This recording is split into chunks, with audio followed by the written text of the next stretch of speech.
ஆனா அது தண்ணிக்குள்ள போயிடுச்சுன்னா அதுக்கு பாதுகாப்பு இல்லை அப்படின்னா அப்ப கப்பல் எதுக்கு? பாயிண்ட் புரியுதா உங்களுக்கு? கப்பல் எதுக்காக வெளியே ஒரு பயணம், ஒரு டிராவல், ஒரு லாஜிஸ்டிக் எடுத்துட்டு போறதுக்கு இது மாதிரி விஷயத்துக்கு ஒரு டிராவல் பயன்படுது. ஆனா அந்த கப்பல் கரையில இருந்தாதான் பாதுகாப்பு.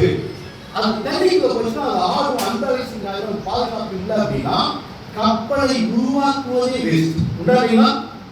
மை டியர் ஃப்ரெண்ட்ஸ், வம்சம் ப்ராப்பர்ட்டியோட டைரக்டர்ஸ் ஒவ்வொருத்தரும் சொல்லக்கூடிய ஒரே ஒரு செய்தி, வாழ்க்கை அப்படின்னா கண்டிப்பா சாதனைகள் இருந்தால்தான் மிகச்சிறந்த வாழ்க்கையாக நம்மளோட வாழ்க்கை முடிவடையும்.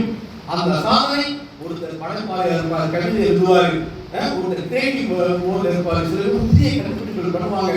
ஒவ்வொருத்தரும் வாழக்கூடிய சூழலுக்கு தகுந்த மாதிரி புது புது விஷயங்களை கொண்டு வருவாங்க.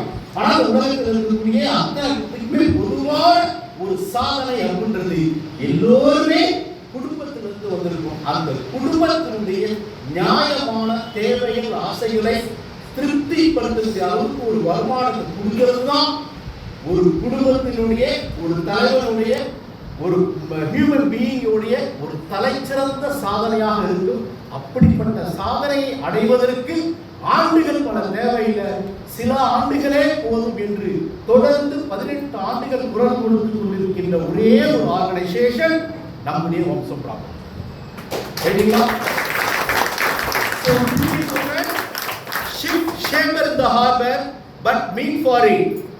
கப்பல் கரையில் இருந்தால்தான் பாதுகாப்பு அப்படின்னா கப்பலே தேவையில்லை அப்படின்றது மாதிரி நம்முடைய வாழ்க்கை சாதிப்பதற்கே, அந்த சாதனையை, ஒரு பொருளாதார சாதனையை அடைவதற்கு நம்ம நிறுவனர் ரைட் டைம் ரைட் பிளேஸ்ல ஒரு சூப்பரான திருச்சியே பேசக்கூடிய அளவுல ஒரு mango villa super project introduce பண்ணியிருக்காங்க. அந்த ப்ராஜெக்ட்ல வந்திருக்கக்கூடிய அத்தனை டைரக்டர்ஸும், உங்களுடைய டீம் ஜாயிண்ட் டைரக்டர்ஸும், உங்களுடைய டீம் மேனேஜர்ஸ் அத்தனை பேருமே மன நிறைவில்